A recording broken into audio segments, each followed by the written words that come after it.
Godzilla is far and away one of the most iconic characters of all time. He's almost a phenomenon, really, and he has been since 1954. In 2024, we currently have 38 Godzilla films, 33 of those being Japanese, and 5 of them American. That's not even discussing all of the video games, comics, books, and references to him in other media. Everything about Godzilla seems to have really stuck with people, and not just big kaiju fans. Ask anybody, and they probably have something about him that they personally enjoy. When I was little, I watched a lot of the Showa and Heisei era Godzilla films repeatedly with my grandpa, though it wasn't until high school that I began to critically examine what this character truly represents. Shin Godzilla profoundly changed my perspective, prompting me to consider the horror inherent in the narratives as well as the tragic mystery of the character itself. Since then, I've revisited many Godzilla films, reinforcing my love for the franchise while also confirming, as a horror fan, that some of these movies can actually be frightening. While not every entry reaches the heights of a classic horror film, some of them do come surprisingly close. I've seen this topic debated online, and I just wanted to add my 2 cents. Though with such a long-running franchise, it is extremely challenging to categorize every film neatly. Some are undoubtedly more playful, but it would be a disservice to the filmmakers to overlook the horror elements present in several key installments. Today, I'm going to look at 4 films in the Godzilla franchise that I believe embody horror elements and discuss why that's the case, starting with the very beginning, Godzilla 1954. Godzilla tells a story of a massive prehistoric sea monster awakened by nuclear testing in the Pacific. Godzilla wreaks havoc on Tokyo, symbolizing the horrors of nuclear devastation, and the film captures the panic and despair of a population facing an unstoppable force, reflecting post-war anxieties. Director Tomoyuki Tanaka said the theme of the film from the beginning was the terror of the bomb. Mankind had created the bomb, and now nature was going to take revenge on mankind. Godzilla's design is ugly and grotesque, and the film is thick with an air of dread and devastation. The destruction of the city, the screams of terrified civilians, and the helplessness of the military add to the film's grim atmosphere. Additionally, the themes of humanity's own hubris in the tampering of nature and the consequences of atomic warfare make Godzilla not just a monster movie, but a pretty poignant commentary on the fears of its time. Godzilla is ultimately stopped by the oxygen destroyer, a weapon so powerful that its creator, Dr. Serizawa, is reluctant to use it for the fear of its potential misuse. He decides to destroy his research, and at the end of the film, sacrifices himself, reinforcing the somber message. While Godzilla is defeated, the specter of nuclear testing looms large, hinting at the possibility of another Godzilla arising in the future. I believe that the themes and the messages of this film are extremely powerful, and it's no wonder that Godzilla took off after this.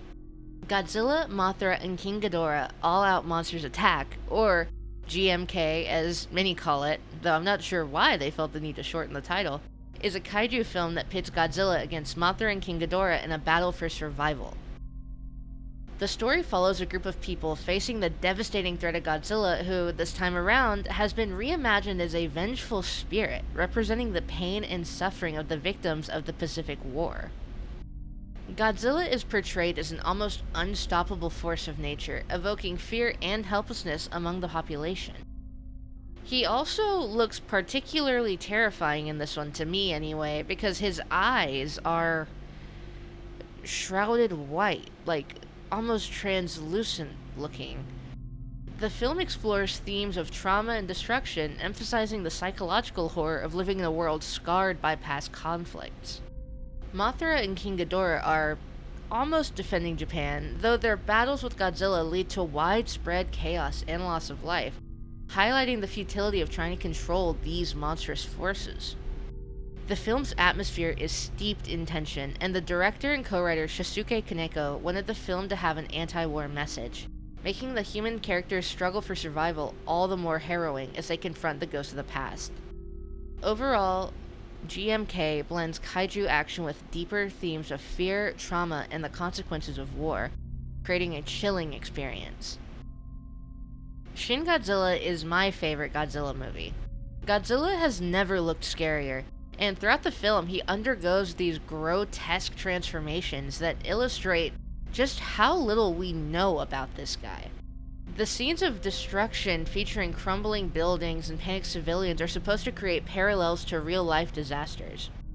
Whereas the original Godzilla film was conceived as a metaphor for the atomic bombings of Hiroshima and Nagasaki, Shin Godzilla drew inspiration from the 2011 Fukushima nuclear disaster and the Tohoku earthquake and tsunami. The film captures the horror of an existential threat, an absolutely unstoppable force that not only devastates physically, but also psychologically. Additionally, the bureaucratic response to the crisis, while dryly funny at times, adds to the tension. Government officials struggle with indecision and red tape, resulting in delays that exacerbate the destruction. The helplessness of citizens caught in the chaos, alongside images of mass evacuations in the aftermath of the monster's rampage, make you extremely worried and anxious for the characters. This blend of political commentary and horror creates a chilling narrative, making Shin Godzilla not just a monster movie, but a profound exploration of fear, loss, and the fragility of a society in the face of overwhelming disaster. There's something to be said about Godzilla himself this time too. Shin Godzilla appears to be in pain, and in my opinion, Godzilla in this one almost counts as body horror. Shin goes through so many forced evolutions due to his body being unable to keep up with the radiation from the nuclear testing. He's constantly in pain and bleeding, with a deleted scene showing that he left piles of viscera and tissue wherever he went, in addition to the blood we constantly see pouring out of him. The unsettling imagery prompts the audience to reconsider Godzilla's role. He's not only a monster, but a tragic figure shaped by humanity's actions. Once they have finally stopped him, we get to see just how close of a call this really was. The camera zooms in on him, showing that he was just about to evolve once again, but this time into something different. Humanoid bodies are being created at the end of his tail, and worse, they were close to fully separating off of him. Things were bad, but they could have gotten so much worse with this next evolutionary step, and I think that's terrifying. This movie's ending doesn't bring you any sense of peace, just more questions and an unsettling image of what could have been. Godzilla Minus One is set in post-World War II Japan, where the nation is still reeling from the devastation of war when Godzilla emerges, further threatening an already traumatized society. This movie might have the bleakest atmosphere of any Godzilla film since the first. Godzilla is portrayed not just as a creature of destruction, but as a harbinger of despair, embodying the trauma of a nation still grappling with the aftermath of nuclear devastation. He is at his angriest, sometimes even seeming to be having fun destroying the things around him. He almost looks like he's smiling, and I found this design to be really unnerving, especially when he's chasing their boat. That scene was the most scared I had been in a movie in probably all of 2023, honestly. The imagery of a ruined, war-torn Japan adds to the film's oppressive atmosphere, evoking a sense of helplessness. Godzilla's destruction, whether he's crushing buildings, incinerating civilians, and causing widespread panic, he creates true visceral feelings of terror. The film masterfully captures the horror of an unstoppable force, drawing parallels to the fears associated with both war and nuclear disaster. Though that's nothing new from Godzilla at this point, you've heard me mention it a couple times. The psychological horror in this one is almost palpable though, as characters grapple with their past traumas and impending doom posed by Godzilla. Themes of loss, survival, and the struggle to rebuild in the face of relentless destruction create a haunting narrative where you genuinely want these characters to win. Overall, Godzilla Minus One combines elements of traditional kaiju films with deep psychological horror, reflecting on the trauma and fragility of the human existence in the face of catastrophe. Godzilla's enduring legacy as a cultural phenomenon transcends just entertainment. He embodies deep-rooted fears and traumas that resonate with audiences across generations. Each of the films I've talked about serves a reflection of the socio-political landscape of their time, utilizing horror elements to convey the psychological impacts of war, nuclear devastation, existential dread, and the failures of our government. The franchise explores the complexities of humanity's relationship with nature and technology, and our impact on our environment. As Godzilla continues to evolve, both as a character and a symbol, it remains clear that the franchise's ability to evoke fear and provoke thought is what make it truly timeless. Though, it is understandable to have differing opinions. I'm not here to police anybody's school of thought.